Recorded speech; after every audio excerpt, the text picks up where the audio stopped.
ஸ்தோத்திரம். கர்த்தராகிய இயேசு கிறிஸ்துவின் இன்ப நாமத்தில் இனிய வாழ்த்துக்கள். தேவ பிதா எந்தன் மேய்ப்பனல்லோ, சிறுமை தாழ்ச்சியடைகிறேனே. அவளதா என்னை பாய்போன்மே, அமர்னே தமுனே தருளுகின்றார்.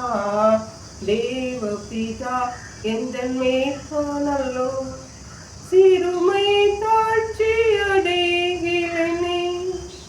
ஆத்துமன் தன்னை குளிர பண்ணி அடியேன் கால்களை நீதியனும் நேர்த்திய பாதையில் அவர் நிமித்தம் நிதமும் சுகமாய் நடத்துகின்றார்.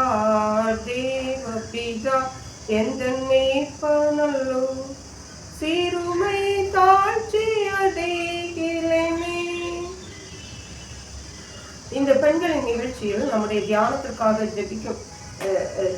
ஜெபித்த பொழுது தேவன் தந்த வசனம் ரோமர் எழுதின நிருபம் 12ஆம் அதிகாரம் 12ஆம் வசனம். இந்த வசனத்தின் நடுப்பாகும். உபத்திரவத்திலே பொறுமையாயிருங்கள்.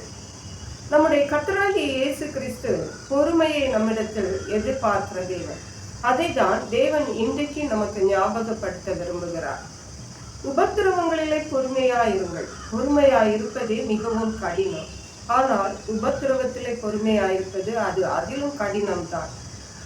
பொறுமை என்பது எந்த சூழ்நிலையிலும் நம்மை நாமே அமைதியாய் காத்து கொள்வது, அதை கடந்து சொல்லுவது, அதுதான் பொறுமை என்று நாம் சொல்லலாம். பல வேளைகளிலே உபத்திரவங்கள் வரும் பொழுது நாம் பெண்களாகிய நாம் எப்படியாவது அதிலிருந்து உடனே நமக்கு ஒரு விடுதலை கிடைக்க வேண்டும், எப்படியாவது அதை நாம் மேற்கொள்ள வேண்டும். அது யாருடைய உதவியாவது நமக்கு கிடைக்குமா, அல்லது நாம் எப்படி அதை சீக்கிரமாக கடந்து செல்வது என்று நாம் நினைப்போம். அதற்காக பிரயாசப்படுவோம், முயற்சிப்போம். தேவன் சொல்லுகிறார், உபத்திரவத்திலே பொறுமையாய் இருங்கள். ஹல்லேலூயா. உபத்திரவத்திலே பொறுமையை காத்து கொள்ளுவது என்பது அது சாதாரண காரியம் அல்ல. ஹல்லேலூயா. ஏனென்றால் மனிதர்கள் எல்லாருக்குமே கஷ்டப்படுகிறது பிடிக்காது. சந்தோஷமாக இருக்க வேண்டும், ஆசீர்வாதமாய் இருக்க வேண்டும், எப்போதும் மகிழ்ச்சியாய் இருக்க வேண்டும் என்பதைத்தான் விரும்புவோம். ஆனால் தேவன் சொல்லுகிறார், நீங்கள் உபத்திரவப்படும் பொழுது பொறுமையாய் இருங்கள். உபத்திரவம் என்பது மனித வாழ்வுக்கு தேவன் நியமித்திருக்கிறது. அது எல்லாரும் கடந்துதான் செல்ல வேண்டும். தேவனுடைய பிள்ளைகளாகிய நாம் தெரிந்து கொள்ள வேண்டியது என்னவென்றால், உபத்திரவ நாட்களிலே நாம் தேவனுக்கு பிரியமில்லாத காரியங்களை, தேவனுடைய சித்தமில்லாத காரியங்களை நாம் செய்துவிடக்கூடாது. நாம் தவறான தீர்மானங்களை எடுத்துவிடக்கூடாது. நம்முடைய நோக்கங்களுக்காக எப்படியாவது சீக்கிரமாக அதிலிருந்து உபத்திரவத்திலிருந்து வெளியே வந்துவிட வேண்டும் என்பதற்காக தேவையில்லாத காரியங்களிலே நாம் ஈடுபடவும் கூடாது. தேவனையே நோக்கி அமர்ந்திருப்போமானால், பொறுமையை காத்து கொள்ளுவோமானால், நிச்சயமாகவே தேவன் நமக்கு அந்த சூழ்நிலையிலிருந்து உதவி செய்வார், வெற்றி பெற உதவி செய்வார் என்பதுதான் உண்மை. ரோமர் எழுதின நிருபம் 5ஆம் அதிகாரம் 3ஆம் வசனம் சொல்லுகிறது, அது மாத்திரமல்ல, உபத்திரவம் பொறுமையையும், பொறுமை பரீட்சையையும், பரீட்சை நம்பிக்கையையும் உண்டாக்குகிறதென்று நாங்கள் அறிந்து. உபத்திரவம் நமக்கு பொறுமையை உண்டாக்குகிறது. ஹல்லேலூயா. அது எப்படி என்று நாம் சிந்தித்து பார்த்தோமானால், உபத்திரவப்படுகிற வேளைகளிலே நாம் எதையும் சீக்கிரமாக, ஃபாஸ்டாக, வேகமாக நாம் செய்துவிட முடியாது. அதை யோசித்து அது எப்படி செய்ய வேண்டும், எப்படி அதை பாதுகாப்பாக செய்ய வேண்டும், எப்படி அது தீமை இல்லாமல் வராமல் காத்து கொள்ளுவோம் என்று மிகவும் யோசித்து தான் எல்லா காரியங்களையும் செய்வோம்.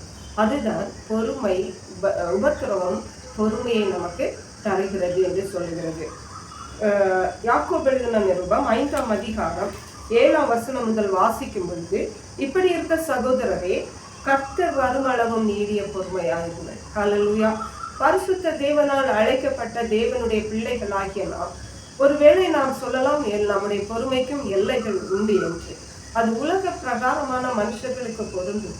ஆனால் இயேசு கிறிஸ்துவினால் அழைக்கப்பட்ட பிள்ளைகளுக்கு கர்த்தருடைய வருகைதான் பொறுமையின் எல்லை.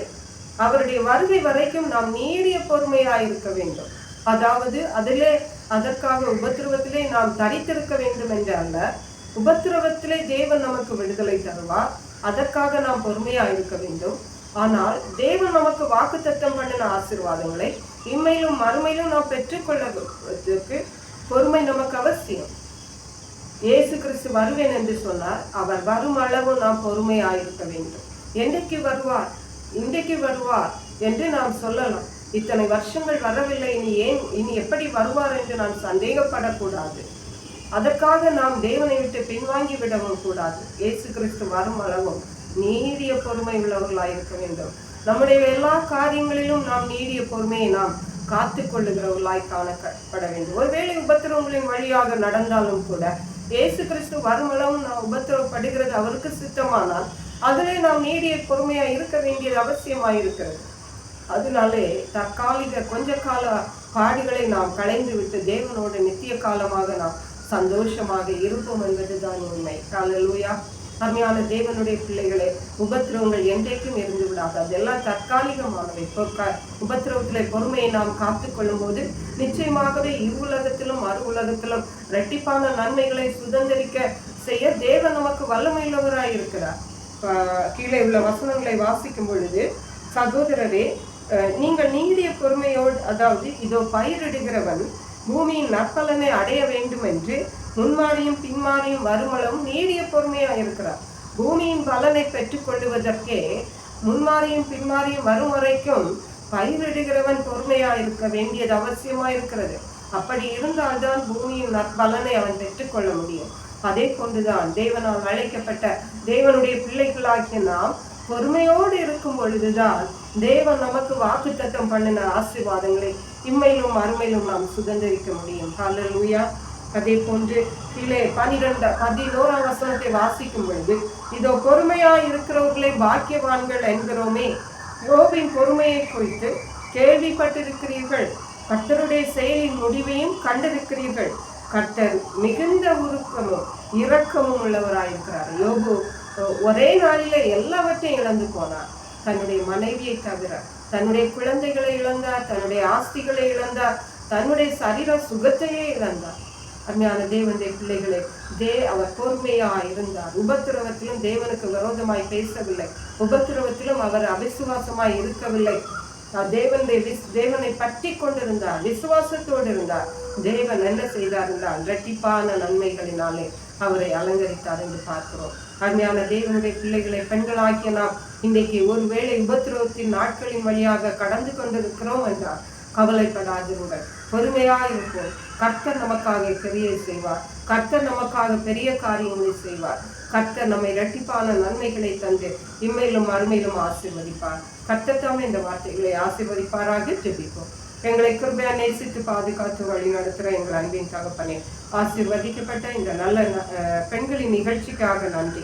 இந்த சத்தத்தை கேட்டுக்கொண்டிருக்கிற ஒவ்வொரு பிள்ளைகளின் இடத்திலும் தேவன் பேசி இருக்கிறபடியால் நன்றி. அவர்கள் சென்று கொண்டிருக்கிற பாதைகள் கடினமாயிருந்தாலும் பொறுமையை காத்துக்கொண்டு கர்த்தருடைய ஆசீர்வாதங்களை மேலும் மறுமையிலும் சுதந்திரிக்க கர்த்தர் அவர்களுக்கு கிருபை செய்கிறபடியால் நன்றி. நன்றி. பரிசுத்த ஆவியானவரை துதி கன மகிமை மத்திய செலுத்துகிறோம். மீட்பர் இரட்சகருமாகிய இயேசு கிறிஸ்துவின் இந்த நாமத்தில் ஜெபிக்கிறோம் எங்கள் அன்புள்ள பரமபிதாவே. ஆமென். God bless you.